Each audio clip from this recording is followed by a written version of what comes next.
நாம் கூட திரும்பி வந்த நம்மளுடைய லைஃப்பை திரும்பி பார்த்தோன்னு வச்சுக்கோங்க. இந்த 10th அவன் 3 தடவை ஃபெயில் ஆனான், பாவம் அப்படின்னு அன்றைக்கி நினச்சோம். இன்றைக்கி அவன் அமெரிக்காவில் டாப் பொசிஷனில் இருக்கான். நாம் எங்கே இருக்கோம்? ஹைஸ்கூல் வாத்தியாராக இருக்கோம். அப்படிங்கிற பொழுது அப்போ நினச்சிப்போம், அன்றைக்கி போய் நம்ம அவனுக்கு பரிதாபப்பட்டோமேன்னு. அவன் என்ன பார்ப்பான், திரும்பி பார்த்து அன்றைக்கி எத்தனை தூரம் ஒரே கிளாஸில் நான் மொங்காம் போட்டுட்டு இன்றைக்கி பாரு நல்லா இருக்கேன் அப்படின்னு வாழ்க்கையில் திரும்பி பார்க்குற பொழுது பல விஷயங்கள் புரிஞ்சாலும் அதுக்கு நல்லதுக்கு தான் நடந்திருக்குங்கிற தெளிவு வர்றதுக்கு கொஞ்சம் நாள் ஆகும். அது வரணும். சரி, கிருஷ்ணர் தந்தேன் அப்படின்னு சொல்லிட்டு அவர் போயிட்டாராம். இந்த வரத்தை கொடுத்தாச்சு. அவர் உதங்கர் போயிட்டுருக்கும்போது எங்கே தண்ணி வேணுமோ அங்கே ஒரு சுனை தென்படும், இல்லைன்னா அங்கேயே ஒரு குளம் தெரியும். அவர் தண்ணி குடிச்சுட்டு இருந்தார். ஒரு நாளைக்கு என்ன பண்ணாராம், பாலைவனம், இந்த ஐவகை நிலங்களில் கொற்றவை அதிபதியாக இருக்கக்கூடியது பாலை. நல்ல நிலங்கள் திரிந்து ஆவது தான் பாலை. இந்த பாலையே மழை கிழ பெஞ்ச உடனே திருப்பி பயிரெலாம் செழிச்சிடும். இந்த பாலை சுரம் அப்படின்னு தமிழில் சொல்லுவாங்க, சூரம். அந்த சுரம் வழியாக போயின்னு இருக்கும் பொழுது அவருக்கு ரொம்ப தாகம் எடுக்கிறது.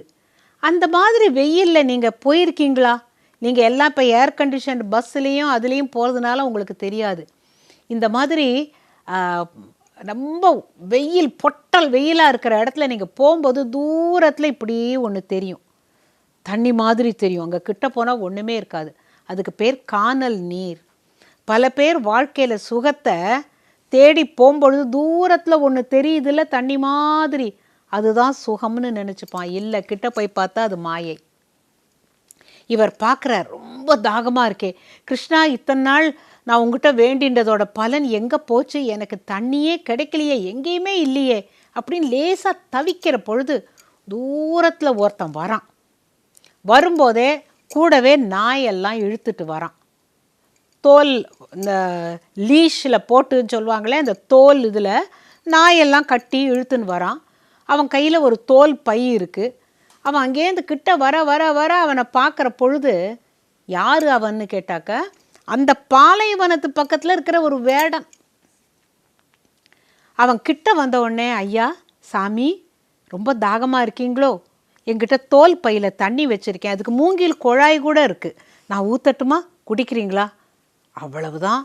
இவர் பட்னி கடந்து செத்தாலும் சாவேன், தண்ணி குடிக்காமல் செத்தாலும் சாவேன், இவன் கையில் நான் தண்ணி குடிக்க மாட்டேன். 4 நாய் வச்சுன்னு இருக்கான், தோல் பையை எடுத்துகிட்டு அதில் மூங்கில் குழாய் வேற இருக்கான். இதெல்லாம் மனசில் ஓடுது, வேண்டாம் வேண்டாம் நான் பார்த்துக்கிறேன் சாமி, இங்கேருந்து ரொம்ப தூரம் நீங்கள் போகணும், அங்கெல்லாம் தண்ணியே கிடையாது, நான் வச்சுருக்கிறது நல்ல தண்ணி, குடிக்கிற தண்ணி சாமி, ஒரு வாயாச்சும் குடிச்சிருங்களேன், உங்கள் தாகம் தீரும்னு உடனே அவருக்கு இன்னும் கோபம் வருது. நான் தான் வேண்டான்னு சொன்னேனே, நீ போக வேண்டியதானே, நான் உன்னை கேட்டேனா, எனக்கு வேண்டாம் அப்படின்னு சொல்லிட்டார். ஒரு மாதிரி சல்லுன்னு விழுந்துட்டார். அவ்வளவுதான். இன்னும் கொஞ்சம் தூரம் போனார்.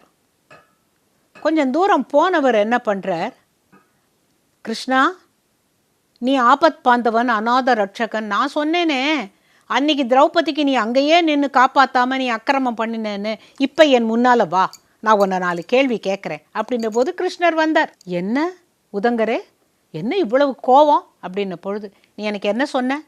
நான் எங்கே நினச்சாலும் எனக்கு தண்ணி கிடைக்கும்னு சொன்னேன்ல. ஆமாம், இப்போ தண்ணி கிடைச்சதே, நீங்கள் வேண்டான்னுட்டீங்களேன்னு. என்ன தண்ணி கிடைச்சது? எனக்கு என்ன குளமா ஆறா சொன்னையா, எது கிடைச்சது?